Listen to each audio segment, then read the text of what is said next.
안녕하세요. 서명원TV의 서명원 원장입니다. 반갑습니다. 자, 오늘 주제는 바로 영어 유치원인데요. 그 중에서 첫 번째 영어 유치원하고 일반 유치원 어디를 보낼 것인가 그런 주제에 대해서 한번 1탄으로 준비를 해봤습니다. 제가 청소년 어학원을 주로 운영했지만 간접적으로 영어 유치원도 운영을 해보고 또 관여도 해봤습니다. 5세, 6세, 7세 친구들 발전도 많이 지켜보면서 느낀 것을 제가 한번 말씀을 드려볼게요. 도움이 되시기 바랍니다. 자, 영어 유치원을 보내려는 나이는 보통 이제 5세가 됐을 때 고민이 됩니다. 이제 4세 때, 만 4세 때 이제 고민이 되죠. 아이가 영어 유치원 또는 유치원 입학 설명회에 다녀오면 몸과 마음이 좀 바빠지면서 고민이 시작되죠. 영유를 보내고 싶다. 왜 영유를 보냈느냐? 일반 유치원에서 어차피 배울 것은 학교에서 다 배우는 거 아니겠어요? 일부는 또 어린이집에서 배우고, 그리고 영어는 어차피 평생 할 건데 발음도 미리 유충해지고 나중에 영어 공부 시간을 막 줄일 수 있으니까 영어 유치원 보내겠다 이런 분도 있으시고, 어떤 분들은 그래도 일반 유치원을 보내야죠. 한국말도 아직 완벽하지도 않고 아직 유아니까 인성이나 사회성, 신체 골고루 발달시키는 유치원이 좋죠. 이러시는 분도 있습니다. 그리고 영어도 또 사립에서는 일부 프로그램으로 하고 하니까 이 정도로 하다가 영어 유치원 정도 양은 나중에 학교에 가서 또 엄마표로 보충하든지 학교에 가서 공부하면 되지 않을까요? 그래서 우리 한국에서 영어를 잘 배우게 하는 욕심에 비싼 영유를 선택하느냐, 아니면 영어는 확실히 늘지만 유아 전문 교육기관이 아닌 영유가 아이들 케어하기는 좀 부족하다, 이런 의견이 굉장히 많이 있습니다. 자, 두 가지를 볼 수가 있을 것 같은데요. 일반 유치원하고 영어 유치원이 과연 우리 아이들을 위해서 어떤 프로그램을 제공하느냐, 두 번째, 우리 아이는 어떤 것이 그러면 맞을 것인가, 이것을 살펴보면 되겠습니다. 가장 중요한 것은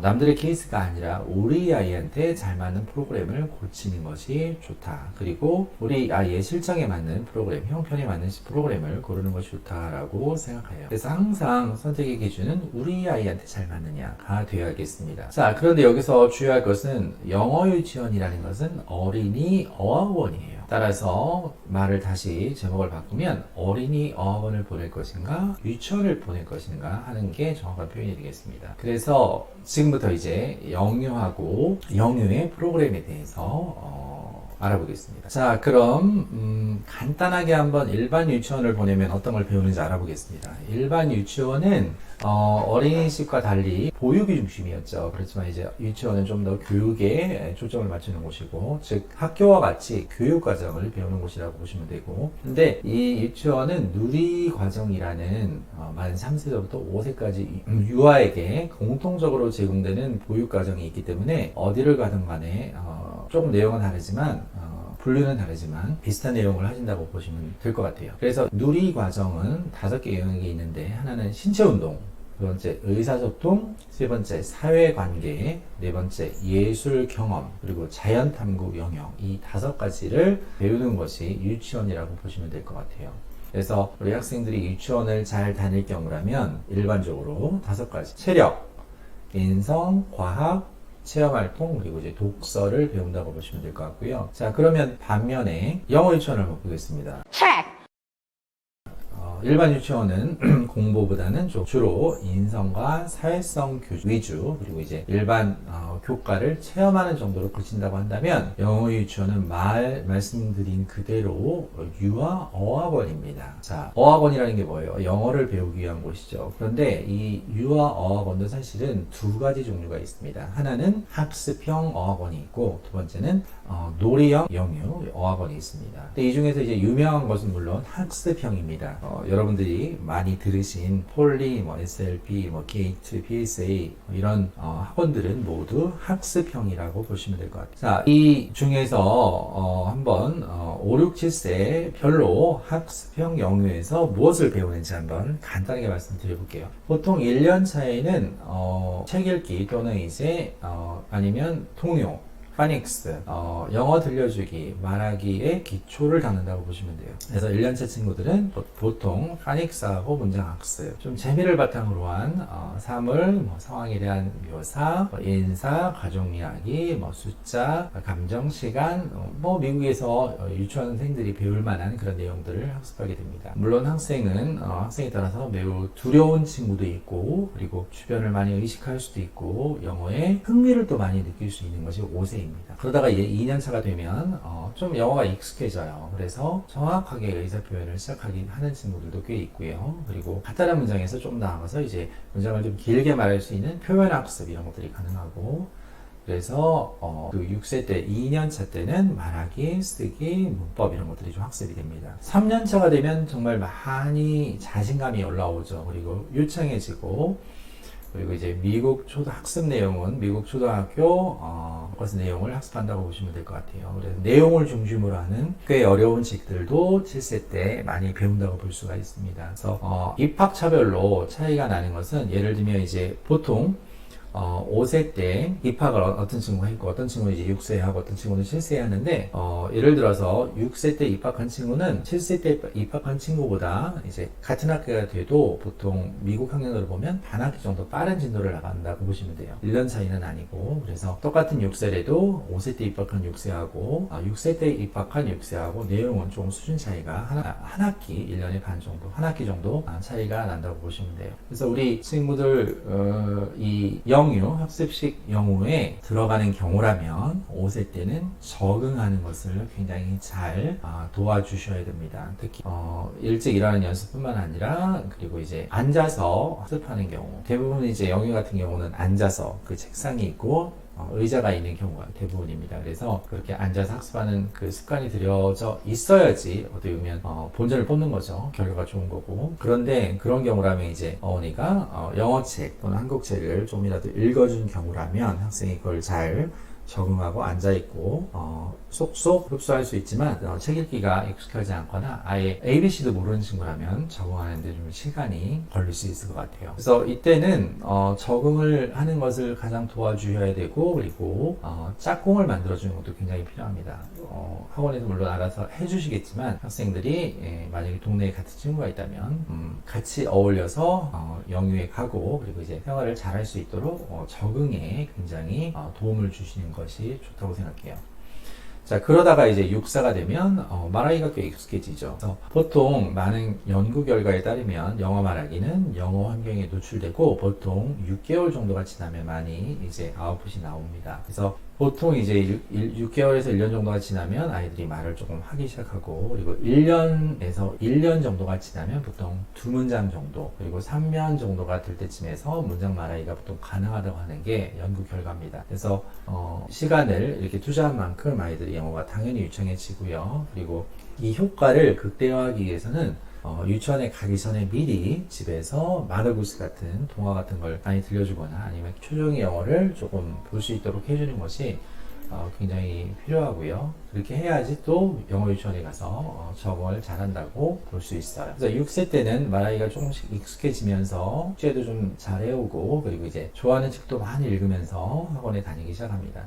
5세건 6세건 7세건 공통적으로 영어책을 많이 읽는 것이 굉장히 중요해요. 근데 이제 어머님들이 보통 영유 같은 경우는 일반적으로 학습을 많이 하기 때문에 뭐 인상이라든지 사회성이 걱정된다 이러는 분도 있으신데, 실제 한 반에 학생들이 10명 정도 모여 있으면 아이들이 또 자기들끼리 잘 맞는 친구도 있고 이제 친하게 잘 지내요. 물론 조금 사회성에 문제가 있는 친구들이라면 영유뿐만 아니라 이류에서도 좀 문제가 있지만 아무튼 생각보다는 학생들이 되게 잘 지내기 시작합니다. 그리고 7세가 되면 이제 보통은 미국 교과서를 배우기 시작해요. 6세 때 영어가 좀 익숙해지고 말하기도 어느 정도 되고, 그리고 한글도 뗀 친구들이 대부분이니까 어떤 책을 읽어도 이제 이해할 수 있고 영어도 이해할 수 있고, 이런 친구들은 대부분 7세 때 미국 영어 교과서 그레이드 1이나 2를 배우게 됩니다.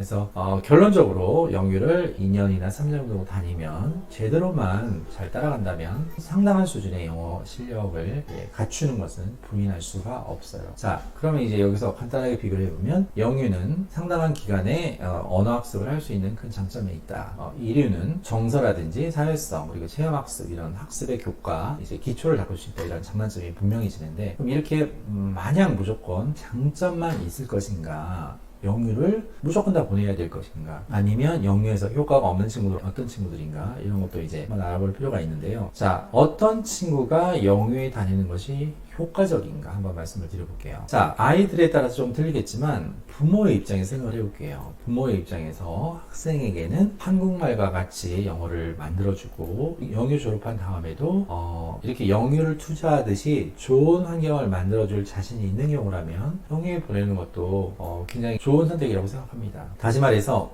부모가 욕심이 많은 경우 그리고 굉장히 뭐랄까 좋은 환경을 만들어주고 싶은 그런 좋은 욕심이 많은 경우 영어 유치원 졸업 후에도 초등학교 1, 2, 3학년 때 계속 영어에 대한 환경을 만들어줄 수 있는 자신이 있는 경우라면 영유에 투자하는 것도 좋은 선택이라고 생각합니다. 자, 반면에 이걸 명심하셔야 돼요. 영유를 다녀서 3년 동안 잘 영어를 닦아놨다고 생각하지만 실제로 빛의 속도로 또 까먹는 것도 사실입니다. 우리 주위에서 미국에서 뭐 1년 정도 지내다 온 친구들 가끔 볼 수가 있는데요. 그 친구들 중에서 1년 정도가 보통 지나면 거의 다 영어를 잘 못하는 경우도 많이 봤죠. 그래서 그렇게 유창하던 친구들이 영어 실력을 계속 유지할 수 있다 이렇게 보지 마시고 영유 졸업해도 초등학교 1학년, 2학년 때 그만한 환경을 만들어 줄 수 있는 상황이 된다면 줄 수 있는 능력이 되고 의지가 있다면 그때 영유를 보내는 것이 훨씬 합리적인 선택이라고 생각해요. 자, 그 이유는 뭐냐면 영유 때까지 영어를 굉장히 많이 인풋을 하다가 미국 초등학교를 들어가면 그만큼 이제 투자가 안 된다면 거기서 이제 실력이 확 오르던 것이 끊기는 경우가 많기 때문에 그렇습니다. 그래서 초등학교 1학년, 2학년, 3학년 때도 그 영유에서 투입하던 양을 어느 정도 유지를 시켜줘서 그 영어를 완성시켜주는 단계. 완성이라는 것은 3,800시간 정도를 보통 보고 있는데요. 3,000시간 정도 이상을 투자할 경우라면 아이들의 영어가 거의 잊어버리지 않고 또 자기 것으로 만드는 단계이기 때문에 그 정도를 성형까지 해준다면 그 영유부터 이어진 투자가 상당히 합리적이라고 볼 수 있지만 영유까지 열심히 투자를 하고 초 1, 2, 3학년 때 투자를 잘 못해준다면 오히려 조금 좋은 투자가 아닐 수 있다는 것을 말씀드립니다.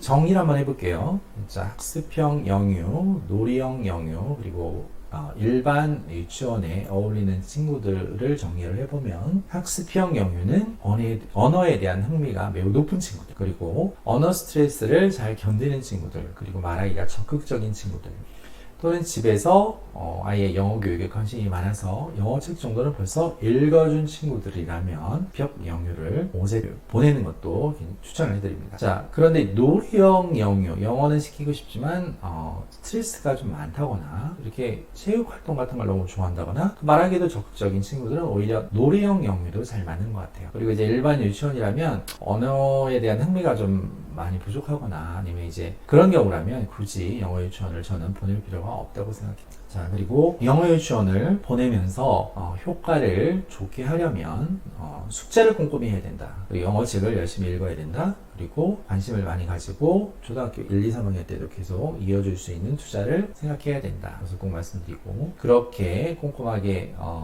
서포트를 못 해주면 그만큼 효과가 없을 수도 있다는 말씀을 드립니다. 자, 그리고 오히려 뭐 국어 독서를 좀 많이 하고 싶고 영어 노출도 적당히 하고 싶은 경우라면 이류를 다니면서 엄마표 영어를 한다든지 아니면 다른 투자를 하는 것도 이제 좋은 투자라고 생각해요. 다만 영어 유치원은 언어 스트레스가 많을 수 있고 그리고 이제 원비도 비싸죠. 그리고 이제 국어도 상대적으로 떨어질 수 있는 단점이 있고요. 또 놀이형 영유도 역시 많은 투자에 비해서 아웃풋이 그렇게 좋지 않을 수도 있다는 거. 왜냐하면 학습 양으로 본다면 학습형 영유가 훨씬 더 효과적이라고 볼 수가 있거든요.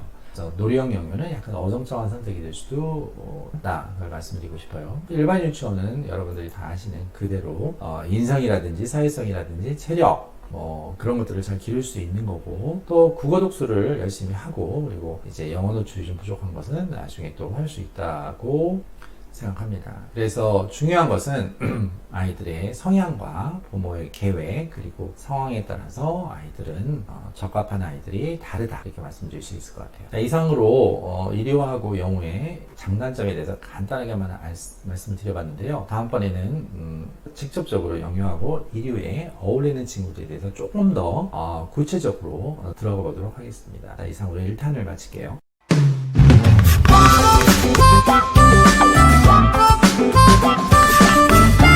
Thank you.